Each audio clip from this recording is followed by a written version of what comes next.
Still be Khan there from Kingzone Dragon X in 2017 or 18, I think it was. Yep. 17, I guess. That was when Kingzone was absolutely amazing, had all of that hype heading into MSI, and then we don't talk about what happened. Those years all mixed together. Yeah, they do. I made a mistake on the POG state. I was like, I thought I went to China in 2015. I didn't. I went in 2016. But I just don't. It's just all the years just mixed together. Yeah. Sandbox going to ban away the Callista here. We'll see whether it's Callista, Blitzcrank, and then Bard, and then we'll try it again. No, not going to be the case. The set is going to be banned here this time, as that's Twisted Fate, Volibear, and then probably something like a Karma potentially, but Karma has been seeing a bit of a drop-off. Currently on this patch, she's 20% win rate. Not so good. Brad going to be banned. Love it.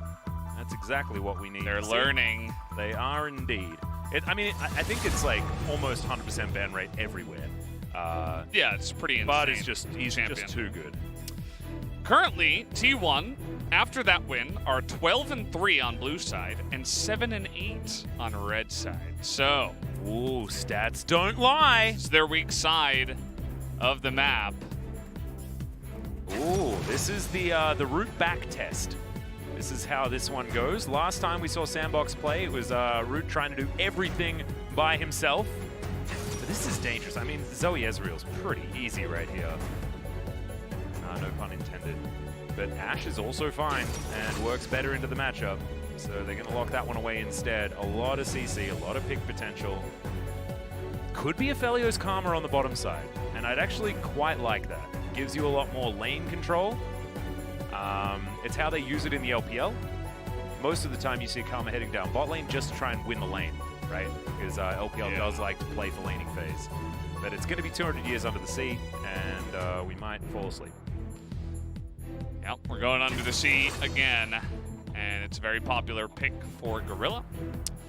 Does like to pick up that Nautilus quite a lot. Let me take a look here quickly. He's played 8 games of Nautilus, 8 games of Tahm Kench, and then his next is Thresh. Has a winning scoreline on the Nautilus here, and we're thinking about a Lee Sin. With the Volibear banned, I suppose that's the next best option. The Olaf is also taken out here. I actually wouldn't mind Rek'Sai. Because Rek'Sai and Zoe, fantastic together. Yeah. Rek'Sai in an isolated Lee Sin matchup, really good. So, Cuz likes it as well. He debuted on this champion, got a quadra kill on it a few years ago. So, I like to bring that up. I don't know why that one stuck in my mind, but he did do that. Rek'Sai was really strong back then. Yes, she was. And then it got to the point where like she got a new ultimate and you could dodge it with a flash. Yeah. And she was so sad. Oh man. Yeah. Well, times have changed. They have. You can't dodge that anymore. Yeah. We did just see a Rek'Sai have a lot of fun into a Lee Sin matchup. The Camille getting the respect she deserves. Going to be denied away from Kana, especially on red side. You can use that to even counterpick. Yep, I think it needs to be a Kennen ban after that, unless T1 want to get rid of it themselves, which I highly doubt. Quinn. Not again! No!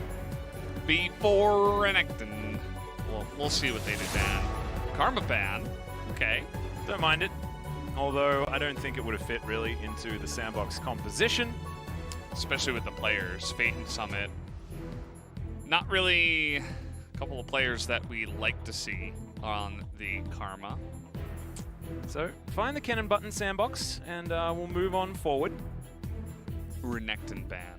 Oh, God. That's even the next Quinn level. ban. We need the Quinn. That happens sometimes where they ban Renekton here. It's Jace. All right, so Kennen's available now. That's pretty... I think they want to counterpick though for Canna, right? So I think this should be support or Rogath, obviously. Teddy's a big old troll. That's what he is. Yeah, he's really just trolling. It's a shout out to himself.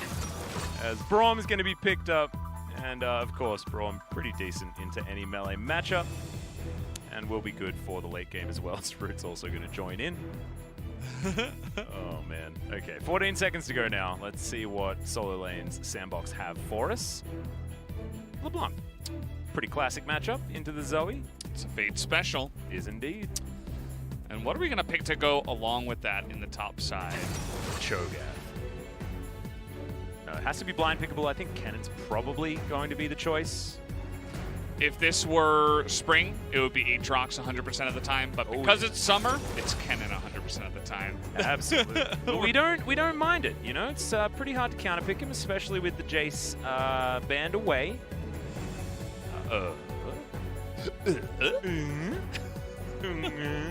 Yeah, no, we're going to go with the Sylas top lane. So, we're going to go with Kennen versus better Kennen up in the top lane. Yep. And this is the Canna special. You remember his stolen Kennen ultimate into the backline. That was one of our mad movies. Really good stuff. But where's Renekton, though? Oh my god. He didn't get picked or banned. Have we reached the promised land? Are we also going to see, like, first item Leandries out of Kennen? Oh, yeah.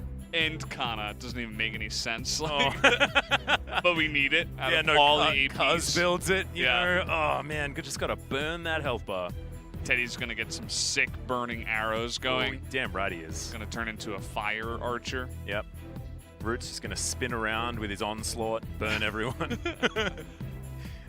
Perfect. But I do like the lack of Renekton. I like the more standard composition here. I think Summit's Kennen is very good. I think Fate going to be far more comfortable. Root and Aphelios need no introduction, and 200 Years Under the Sea is something that they certainly adopted very early. And on Fleek's Lee Sin, it's, you know, that he's had good games and he's had atrocious games. But when he looks good, he looks very good. We know that On Fleek shouldn't really be questioned when it comes to mechanics. It's just where he utilizes them that is often the problem. But T1, I mean, this comp is terrifying. It's like mid-game powerhouse, complete map hacks with Hawkshot and Tremor Sense. And I feel like it's very modern, too, because nowadays a lot of LCK teams are taking pick bans like this. They draft for that super powerful mid-game. It's not all about, you know, Azir Aphelios with Ornn in the top lane and let's sit back and do nothing. Now it's about getting an early lead and snowballing it into the mid game and then winning from there. Especially with how powerful Zoe is in the mid game and how often and popular she is, or how often she's picked and how popular she is. A lot of the meta champions nowadays do kind of fall into that range. Yeah. So the compositions follow. Do like it a lot out of sandbox as well. Let's see how Canna does in the lane. Can be hard early, but you're just going to sort of scale up and be, like you say, better Cannon in the late game. Having, like, dashes everywhere and slicing Maelstrom should be banned. But instead, it's allowed. Will he go proto belts on top of it just to dash everywhere? Yeah. He can also steal distortion as well. So in the late game, when that hijack is on a very low cooldown, he can be proto belting, distorting, then slicing Maelstroming. Don't know whether that's strumming away. Yeah, strumming away.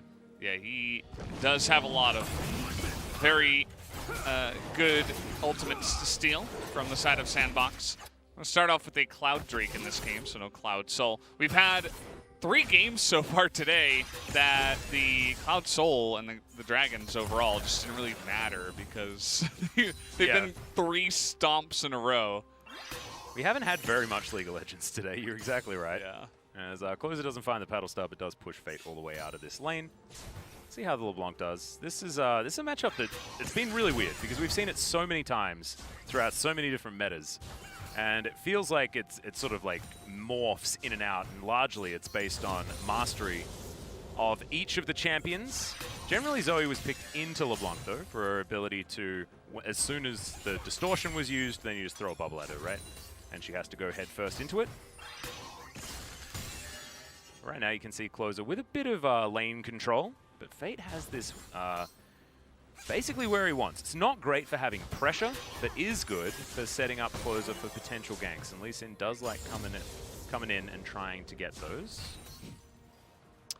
Jonas Strong's getting bored. He's zooming into the melee minions. Yeah. Just like, I hope you don't miss it. Yeah, don't miss that one. Ooh, a little bird flies overhead. Just getting Don't get drones. spotted the Lee Sin, but with everything available up on the top side, he should know that On Fleek is on the bottom chains side. land as well. There's the flash immediately. Exactly what has to happen. On Fleek just taxis his way over, and he'll go about his business. That was a very easy flash to gather. Closer, you can see, doesn't find the bubble, but picks himself up a Super Soaker at level 3. It ain't bad. I think you were talking about the value of Super Soaker early on the Zoe. I agree with you. Ooh, cuz Tremors. it's gonna spot him going into the brush. Oh, you sneaky devil. But he knows that the the Scuttler was taken, so he knows that he can't just walk that way. So he's going to tunnel and try to go top now. Oh, this is so sneaky. As Canna is going to catch up to Summit. That's a decent... Oh, no, it's not. Summit is well and truly dead. Hail of Blades not even necessary on this Rek'Sai. Cuz is actually going to be doing some relevant late game damage. Hail of Blades definitely very early game focused, but he can get brawly with the Conqueror. And it's only going to get worse as he does have first blood now.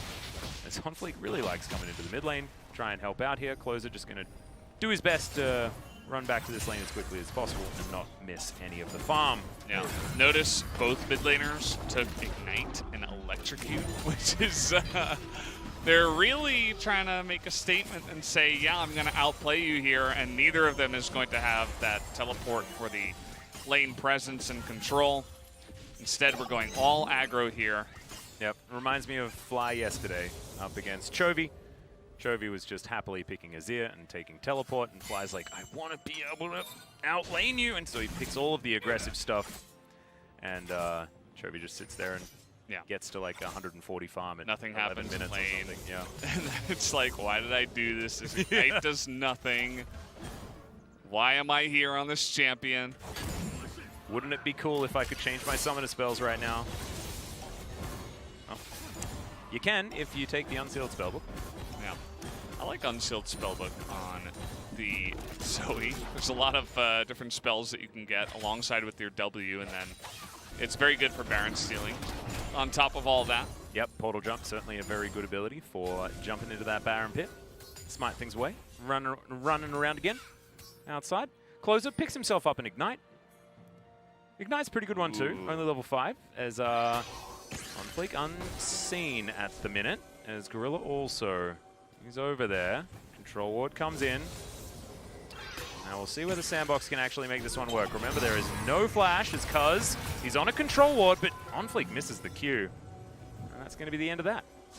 Yeah, Cuz coming in there right at the perfect time. He was actually being called over to help push the lane, because Closer was tipped off somehow. There was something that let him know that he had to be careful.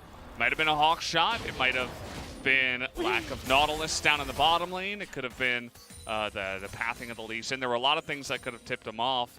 Even just a sixth sense saying, like, I don't have flash. I'm a really easy gank right now. This lane is pushing away from me. It's in a really bad spot for me. Without flash, can you help? Well, there's Canna with his own Slicing Maelstrom. We'll see whether Summit's going to be able to throw his down, as there it is. Summit is going to survive. The safeguard comes through, but this does mean that Cuz can take away the Cloud Drake. Sandbox probably don't care too much about that. Next one going to be the Infernal. We've got Ocean or Mountain Soul this game, as that's a good kill for Sandbox, but they're going to need to do more. Yeah, the fact that Summit nearly dies there is definitely a little bit scary, as Closer not going to be able to close that distance, but either way, still getting close to taking down a plate here and having a fun time in the lane, as we're going to take another look here at the top side.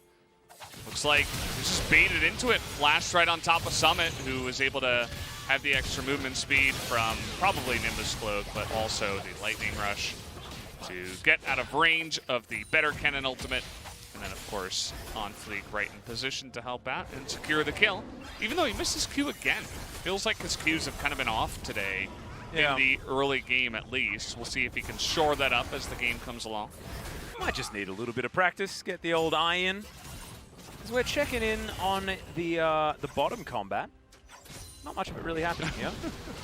As On Fleek is just being spotted everywhere. It reminds me of Prey, man. Like, the reason people think that we talk about praise Ashe as like, oh, he was just so good in team fights and all this sort of stuff. The main reason why Prey was so damn good at Ashe is because he followed junglers around with his hawk shot. He always knew where people were. I don't know whether that was his team telling him or whether that was why he was so good, but it felt like a jungler was just always on vision if he was playing the Ashe. And Teddy's doing a very similar thing here. Seems to be following OnFleek around with those hawk shots. Cuz going to blast his way over. Does a cute little front flip there as well. Looks like this Rift Scuttler is going to belong to the Rek'Sai also. OnFleek going to come up here, but see that blind Q? he just like blind Q'd into the brush, and it wasn't the pixel brush. It was kind of like just into the river. Coming up here, good trade by Closer, but he's got the angle. That's the knock-up. Kick back there is OnFleek. He's just going to get out. He's on the wrong side of the map, though. This could be a little bit dangerous. Fate just going to take a Prey Seeker, and otherwise it's just going to be a disengage. OnFleek still without his flash, Cuz not having to use his. You take a look at Cuz. He's having a fantastic game so far. The best on his team. I suppose that Closer's also doing a good job. Just not as remarkable because he didn't pick up a kill just yet. Nice dodge of the distortion with the Proto Belt, by the way. Those are good mechanics, definitely what he's known for. But yeah, Cuz, he's got 70 CS. It's more than his top laner. Yeah, plus the kill, which is the first blood. He got both the first Drake, and now he's going to pick up the first Rift Herald. So he's in total control of this game right now. He's the one solely responsible of solving all of T1's neutral objective issues in this game. And look, he's the jungler. That's kind of his job. But certainly means that OnFleek has been basically invisible this game. Avoiding some chain lashes, definitely good news, but kind of doing the same thing with that Shuriken toss. So Closer pushes in the mid lane and mid priority. We talk about it all the time, but T1 have it. And that's why Cuz can just go around and get far more farm than any jungler should. Summit with his jungler up here, but I don't think he's going to really be able to do too much. Just wanted to push that wave out. That's a good stun. The Lee Sin's going home. Yeah, he did like kind of half and half, where he's like, hey, look, I used my Lightning Rush. You want to engage on me? But also he started pushing the lane because of that. So kind of smartly didn't just immediately hop forward and say, oh yeah, let's go trade. He's like, nah, I mean, it's pushing into me. I can just chill back, throw some chains. I don't have to take risks. I don't have to go for unnecessary trades. And at that time, he was in the right to do exactly that, so he avoids the gank. Yep. Summit also cycling some summoner spells as his flash is available again. 1 minute on the Infernal Drake as Gorilla has to dredge line to get himself out here. We're not going to find too many skill shots onto the Nautilus, so no punishment there. This game is just T1, honestly, just incrementally getting further ahead by this Rek'Sai owning the jungle over OnFleek. I imagine that the gold lead is almost all Cuz. Flashes on top of Fate. Fate is going to get ulted here and will be taken down. Bonk. Oh, bubble connects. Very nice. Ooh, okay, Effort might be in trouble. What was that? Oh, what's going on Fleek? Yep, sometimes you make not choices. His game. It's unfortunate. He was always known as a great Lee Sin player, but that was a great bubble. Okay. He landed that cute. I like that. Okay, never mind. Unfortunately, it's Zoe, so. Arrow connects onto Root. Decent cleanse.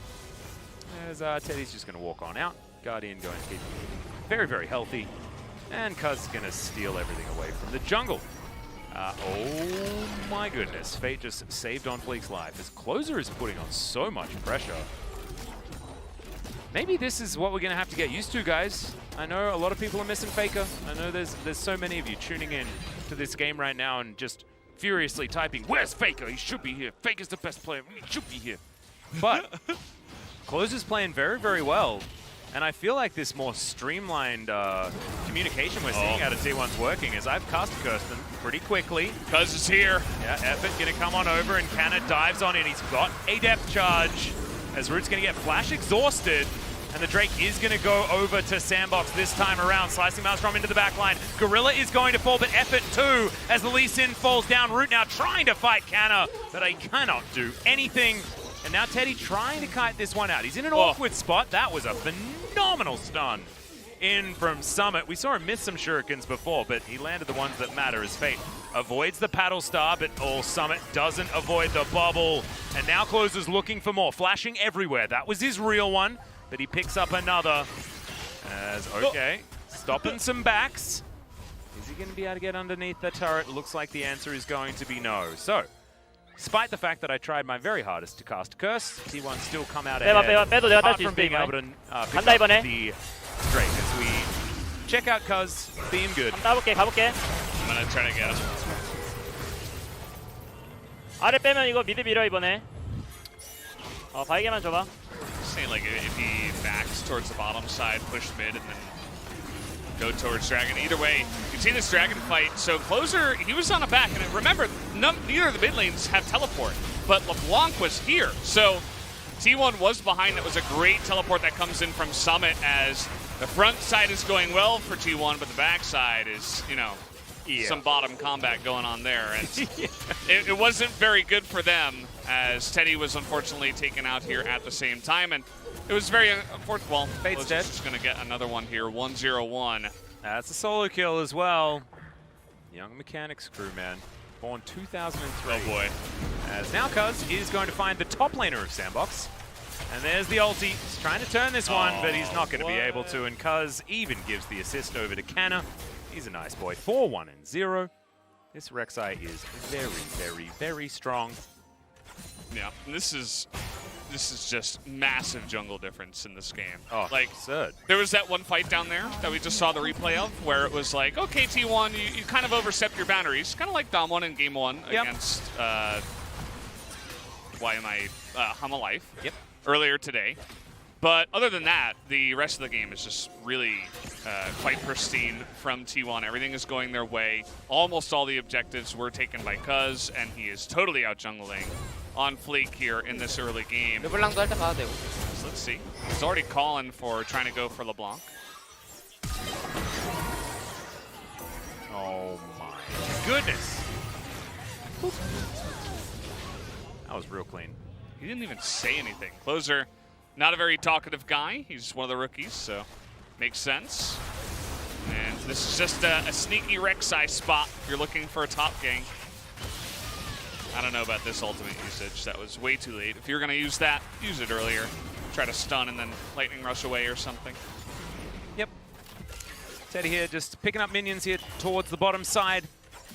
And honestly, he's on the bus. This game doesn't really need to worry about too much. Just keep farming.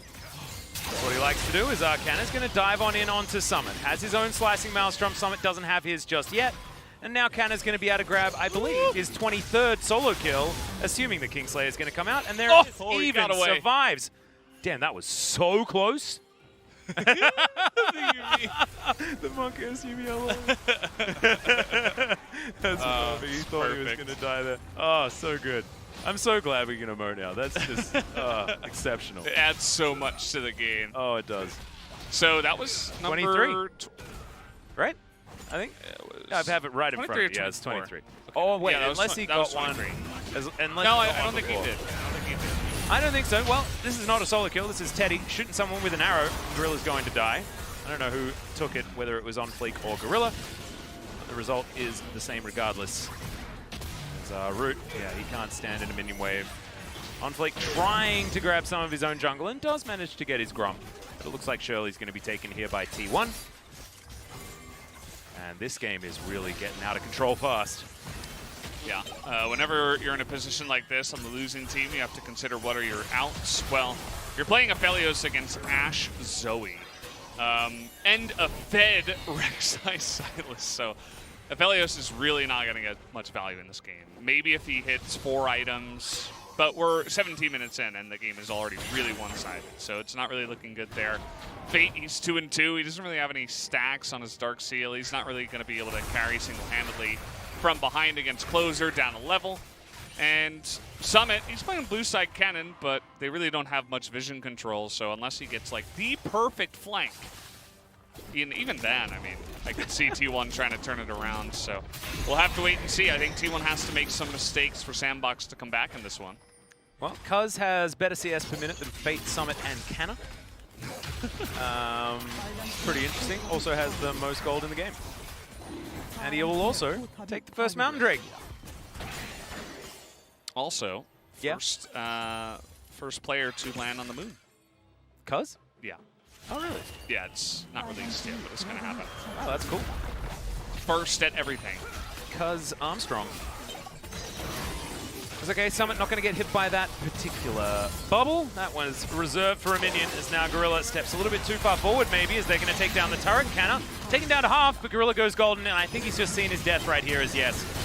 That is going to be the Braum passive. Oh no, but he is going to survive for the minute. Okay, Zoe picks up 1 kill, and now Root's just getting smashed by this T1 roster. A double comes down. Cuz steals the third, so not going to be a pentakill here, but oh man. T1 are looking destructive against Sandbox today. Are they going to go for the end here? No, they're not. It's T1. Yeah. Of course, in this case, I don't think he knew, but 18 and a half. would have been fun for the today memes, you know, with all the games basically ending in that fashion exactly. One big team fight at around 20 minutes, and then the winning team, who has been dominating for the entirety of the game, just goes in and ends it. And at first, this looked way too aggressive. I'm like, okay, well, you don't really need to do that, but it actually made sense. Gets the stopwatch out of Gorilla. Summit, this is very desperate. He knows he's got one job, and it's to engage with this flash. And he says, better do it now. I mean, we're only going to be farther behind later. So he immediately dies. Root gets bopped on the head by the Zoe. And all of the dominoes fall from there. They're just way too far ahead. There's not much that Sandbox's comp can do to come back in here. Oh, not going to get him.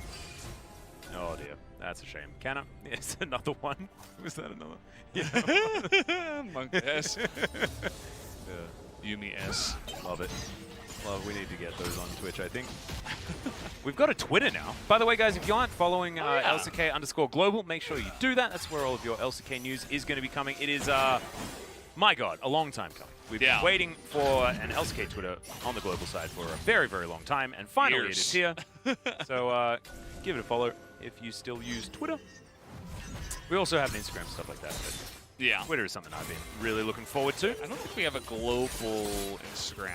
Yeah, I think the LCK has an Instagram, but not a global. Yeah. Maybe we do. I don't know. I don't you think can so. look it up. Maybe in the future, but we definitely have a global Twitter that tweets in English. Mm-hmm. So, absolutely check that out. Nobody is going to be foolish enough to approach this turret, so this gank isn't going to work. Look at all of the just- wards. Look at all of T1. Yeah. What the heck? How is Sandbox supposed to get anywhere near the Baron Pit? They can't. Well, they're It's not. a bajillion wards. That's insane. And T1 also always knows where all of Sandbox are all the time because they have Tremor Sense, like here, like Fade. Oh man, this game's rough. And the Hawkshot, of course, is what I meant as well. Meaning that Teddy can just keep track of everyone. There goes another drone. Oh, I see that 3 of them are now in the enemy red side jungle. And, yeah, I'm going to be giving my Pog vote over to Cuz. Yeah, I think This we can game. write that one I down think now. that just makes sense. 161. What the heck? Yeah, it's one of those games where you get an early gank, and then one of your laners is roaming, and then you're able to, like, eat one of the waves that comes in, and also you're not dying, so your uptime in the jungle is really high. And you get that early item, so you're clearing faster. It's kind of everything snowballs together. Yeah, not to mention you're also in a good matchup, and you get the Yeah. early lead, and if On Fleek sees you, he has to run away, so you get everything. The world is your oyster. 100%. Not even just the jungle. You can roam wherever you want. So he was able to snowball that into tons of CS and just get way far ahead. We'll see whether T1 do have a look at a Baron. There are a couple of pesky little wards around the area. Looks like On Fleek was able to get something down. Teddy's going to shove this wave. Bubble lands on Fleek. He may just be dead. Yeah, oh my god, the damage. Is the Paddle Star going to land? The answer's no, but the Sparkles will. And goodbye, Mr. Lee Sin. 4-0 and 2 now for closer. This guy's looking real good. It's another Zoe player, man. Another Zoe player. Yeah. Cuz also going to deny the blue buff steal that Fate was going for there. It looks like T1 might just head towards the purple worm. We'll see whether they actually start it up. They didn't catch that ward there on the edge. He's looking a little bit suspicious, and they should know. Yeah, they saw the paddle star go the other direction as, oh my god, Hawkshot. What an ability. You see that TP out of gun? Yeah, I mean, he's looking for a team fight while they're taking down the Baron, I guess. By team fight, I mean, I guess he's looking to fight Sandbox by himself. Mountain Drake available. Sandbox is going to try and at least get a consolation prize, maybe, but I don't think they can do it. Yeah, you're exactly right.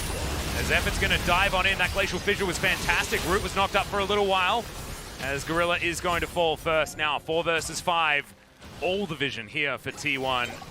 As the bubble connects onto On Fleek. Oh no, he's real dead. Kanna grabs that kill. Summit gonna heal to get out of the way of the volley CC as the bubble's not going to connect. But I think the damage is being done, Valdez. The mid turret is going to fall. The bottom had already been taken due to all of that bottom combat that we were having earlier on. Fate's on the wrong side. He's looking to defect. I'm going to join the Mountain Drake. I'm going rogue. I'm not part of either team, actually. Yeah, I'm a neutral objective. Yeah. Yeah. Well, T1 with the death timers still pretty short here. And they only killed 2 of them, so it's not like they can just push in. Don't want to take that risk, so they'll just back, go for the Mountain Drake. On Fleek is just casually killing a control ward here. Not sure what the thought process was. I guess maybe he thought, hey, I mean, I have an ally here. I guess I should be fine. But that is not the case, as he actually had 3 enemies behind him. Oh, the arrow. I don't really like the golden arrows from this skin. They're difficult to see, but yeah, Guerrilla unfortunately. What about the golden bubbles?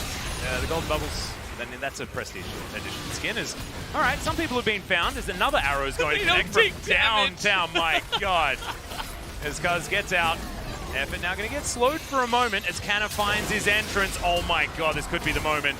Knock up onto Guerrilla. He might be the sacrificial lamb as Fate from the side. Trying to keep them corralled. Okay, bubble connects.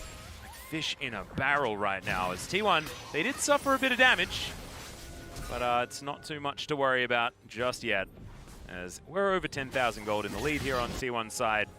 They're just waiting for a minion wave so they can take down this last remaining lane's worth of turrets.